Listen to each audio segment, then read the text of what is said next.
स्थायित्व, देशको राजनीतिक अवस्था 32 सिटले देशको सरकार चलाइराखेको अवस्था छ। यदि राज्यले चाहेर साँच्चै वित्तीय दलाललाई क्याबिनेटबाट खारेज गर्नु पर्यो भनेर चाहिँ भोलि कुनै पनि एउटा यो हामीले उठाएका मुद्दाहरू लिएर जाने बित्तिकै सरकार ढल्नु सक्ने सम्भावनाहरू छ। हामी सुशासनको कुरा गर्छौँ। देशमा थुप्रै भ्रष्ट, थुप्रै सुन तस्करहरू, मानव तस्करहरू देखिरहेछ। यो देशमा सुशासन छैन, किनकि हामी न्यायका कुरा गरिराखेका छौँ कि यो देशमा कानुन छ।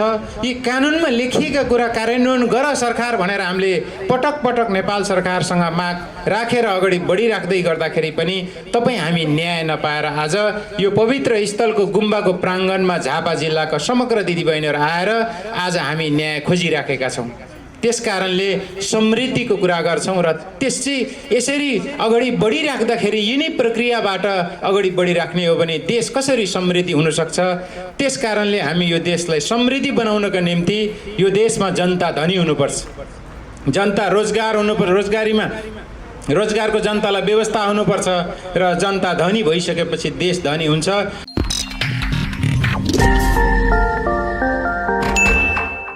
सम्झिन चाहन्छु किनकि हामी बागमती प्रदेशको कार्यक्रम सकेर बागमती भेला गरिसकेपछि फोन गरेर हाम्रो केन्द्रीय उपाध्यक्ष विष्णुमाया बुढाथोकीलाई हामीले जसरी झापा पठायौँ, भक्तमाया लगायतका अरू दिदीबहिनीहरू थुप्रै हुनुहुन्छ, त्यहाँनिर आएर हामीले थुप्रैचोटि कार्यक्रम गऱ्यौँ र त्यही कार्यक्रमबाट, त्यही माध्यमबाट आज यो सिङ्गो, आज मेची नगरपालिका या गाउँपालिका के हो यो, हामी यहाँ छौँ।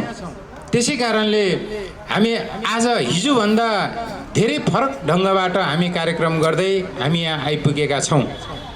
किनकि भोलिका दिनमा साँच्चै हामीले खोजेको व्यवस्था, लोकतन्त्र गणतन्त्रमा खोजिराखेका नागरिकहरूले आफू दलदलमा फसिसकेपछि खोजेका निकासाहरू, जुन विकल्पहरू खोजिराखेका छन्, ती विकल्प दिनका निम्ति राज्य सत्तामा रहने धेरै मान्छेहरू राज्य सत्तामा धेरै निर्वाचित भएर ती संसद भवनभित्र प्रवेश गर्नेहरू दलाल भएकै कारणले गर्दा आज तपाईँ हामीले 23औं महिनामा हामी आन्दोलन गरिराख्दा यहाँ तेस्रो जिल्ला झापा जिल्लाको भेला तथा पुनर्गठन स्थायित्व, देशको राजनीतिक अवस्था 32 सिटले देशको सरकार चलाइराखेको अवस्था छ।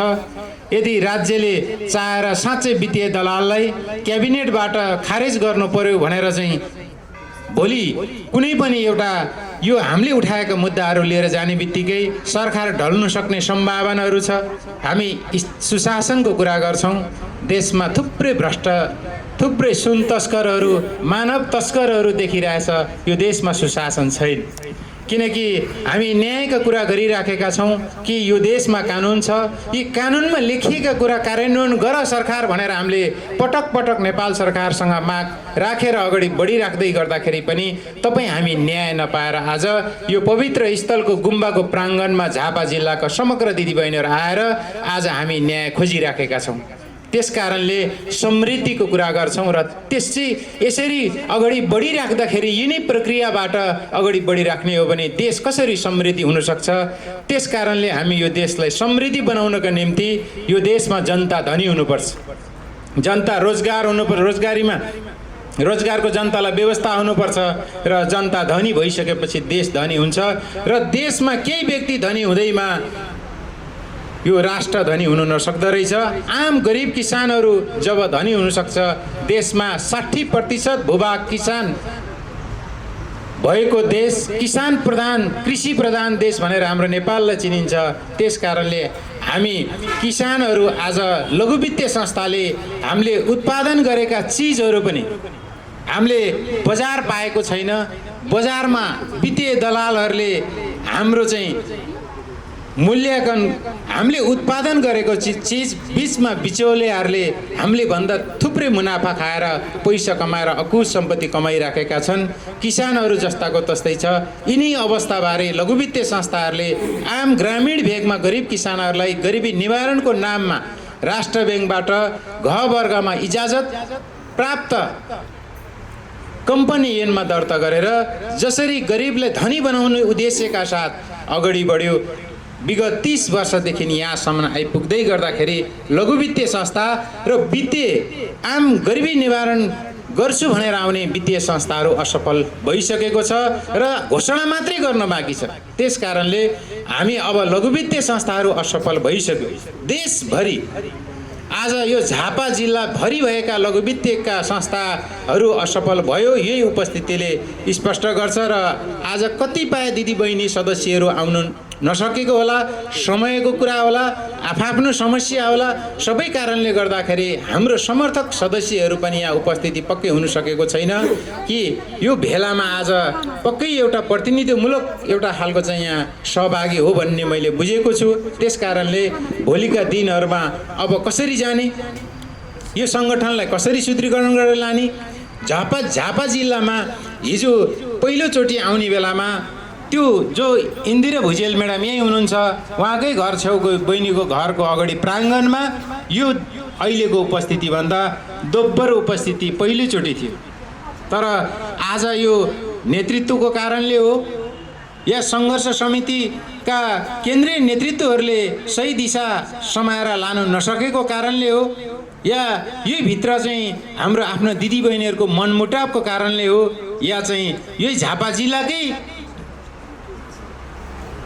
स्थानीय दुर्ग पर्साई भएको कारणले हो, यो विषयमा हामीले बुझ्नु सकिराखेको छैन। त्यसै कारणले आज देशैभरि 1 नम्बरको प्रदेशको इन्चार्ज जो आज हामीले रमेश सुनवार जो दाङको हुनुहुन्छ, लुम्बिनी प्रदेशको हुनुहुन्छ, आज हामीले 1 नम्बरको प्रदेशको इन्चार्जलाई उहाँलाई बनाएर ल्याएका छौँ। त्यस कारणले यसको पुरै क्लियर गर्न आइराखेका छौँ किनकि अब नयाँ इन्चार्ज र यहाँको स्थानीय यो चाहिँ प्रदेशको स्थानीय संयोजक बनेर जाँदै गर्दाखेरि यो समस्याहरू चिरफार गरेर लानका निम्ति हामी तयार भएर हामी सबै देशैभरि जिल्लामा हामी भेला तथा पुनर्गठन कार्यक्रम गरिराखेका छौँ। तर यो किन अहिले आवश्यकता पर्यो भन्ने पनि हुनसक्छ। जस्तै अब हाम्रो माघको 7 गते राष्ट्र ब्याङ्क केन्द्रीकृत गरेर राष्ट्र ब्याङ्कमा घेरा हालेर हाम्रो राष्ट्रिय प्रदेश सम्मेलन माघको 7 गते हामी गर्दैछौँ। त्यस कारणले त्यसको तयारीमा तपाईँहरू पक्कै जुट्नु हुनेछ र अब केन्द्रीय अध्यक्ष मणिराम ग्यावालीको प्रमुख उपस्थितिमा हुने राष्ट्र ब्याङ्क केन्द्रीकृत विरोध प्रदर्शन सहित हाम्रो चाहिँ 1 नम्बर प्रदेशको जुन सम्मेलन हुँदैछ त्यो सम्मेलनमा तपाईँहरू सहभागी हुनको निम्ति म अनुरोध गर्न चाहन्छु। किनकि हामीले भनेका छौँ हामी राष्ट्र ब्याङ्कमा किन जाँदैछौँ, राष्ट्र ब्याङ्कमा जानुको अर्थ के थियो भने हामी हिजो लघु वित्तीय संस्थाहरूको कार्यालयमा केन्द्रीकृत थियौँ भने राष्ट्र ब्याङ्कका गभर्नर महाप्रसाद अधिकारीको जुन एउटा हटले गर्दाखेरि आज सिङ्गो आम नेपालीहरू आम गरिबहरू मर्नुपर्छ भने अब राष्ट्र ब्याङ्कको गभर्नरको राजीनामा माग्नको निम्ति र यो आम गरिब किसानहरूको आम गरिब दिदीबहिनीहरू जो लघु वित्तीय संस्था सहकारी र फाइनेन्स र ठुलो ब्याङ्कहरूबाट व्यवसायहरू लुटिराखेका छन्, यसको समग्र हल गर्नको निम्ति हामी लागेका छौँ।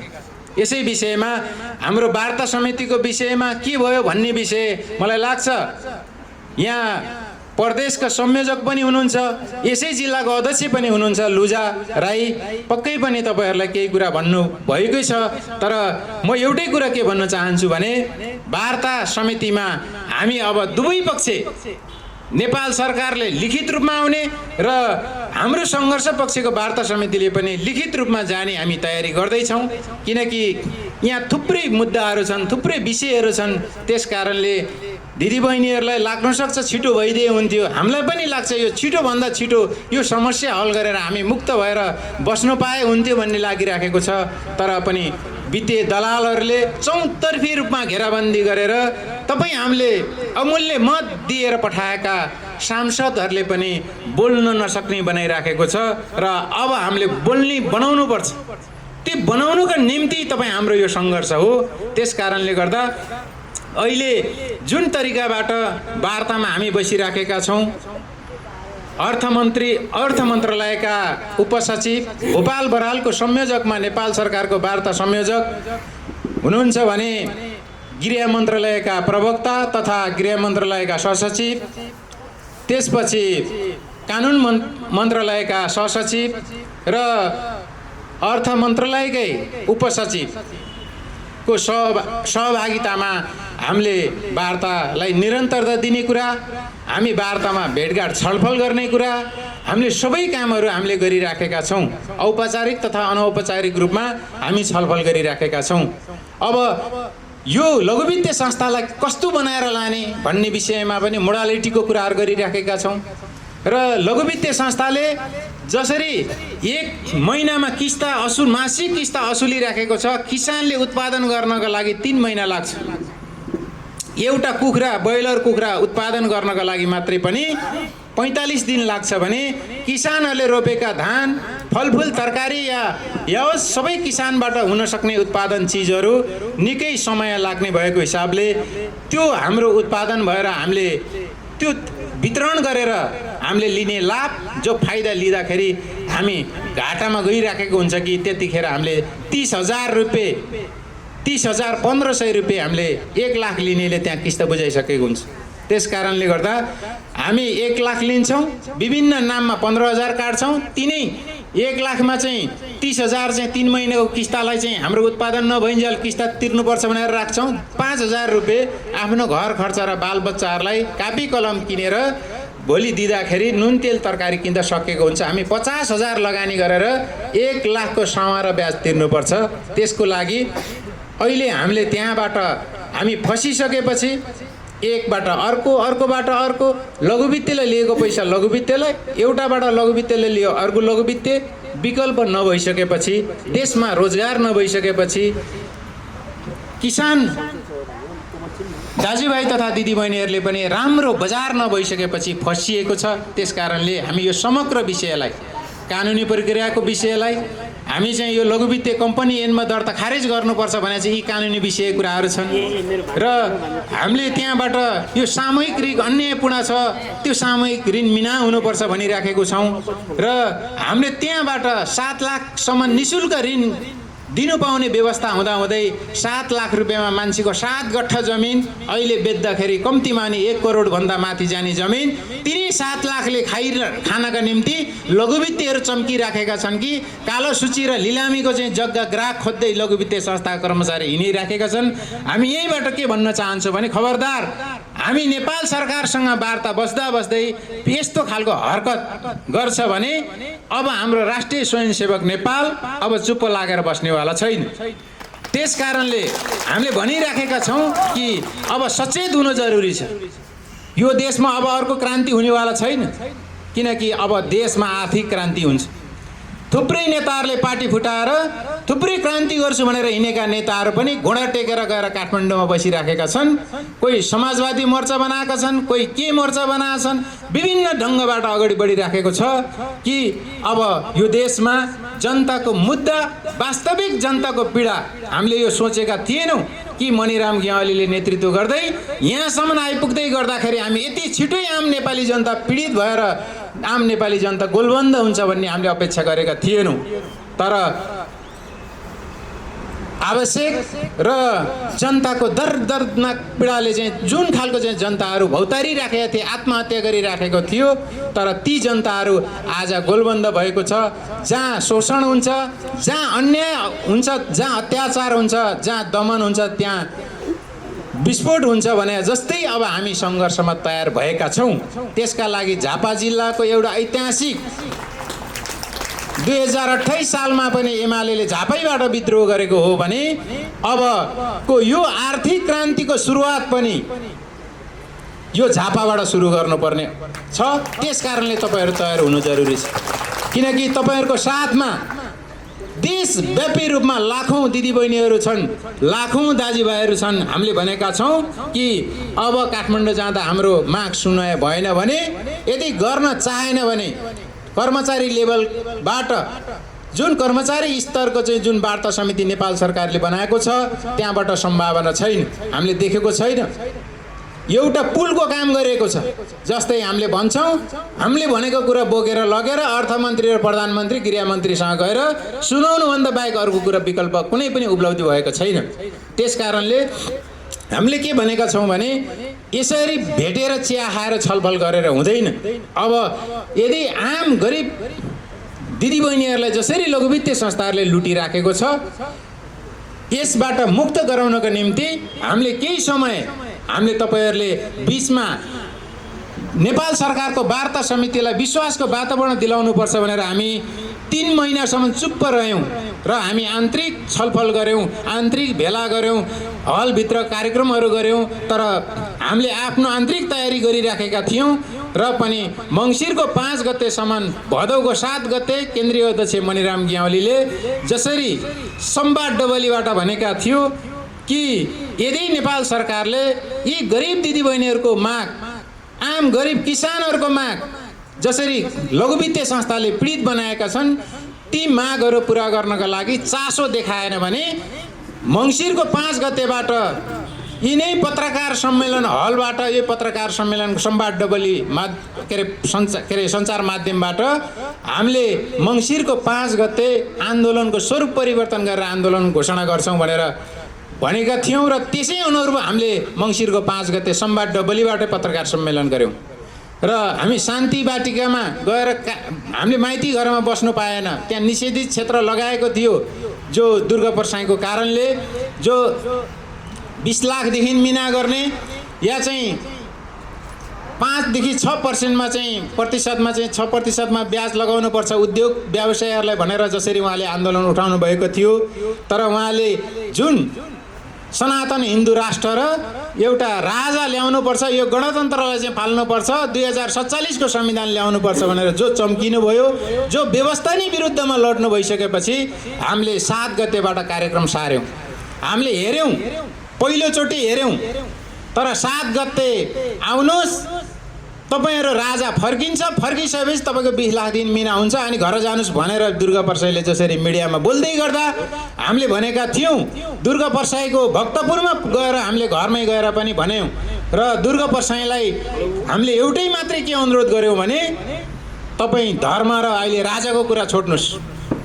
यी गरिब दिदीबहिनीहरुको, लघुवित्तबाट पीडित दिदीबहिनीहरुको, सहकारी र फाइनेन्सबाट पीडित दिदीबहिनीहरुको या चाहिँ ठुला ब्याङ्कबाट पीडित भएका जसरी लिँदाखेरि 8-9% मा 10% भन्ने अहिले 18-19% बनाएर व्यवसायहरू टाट पल्टाइराखेका छन्।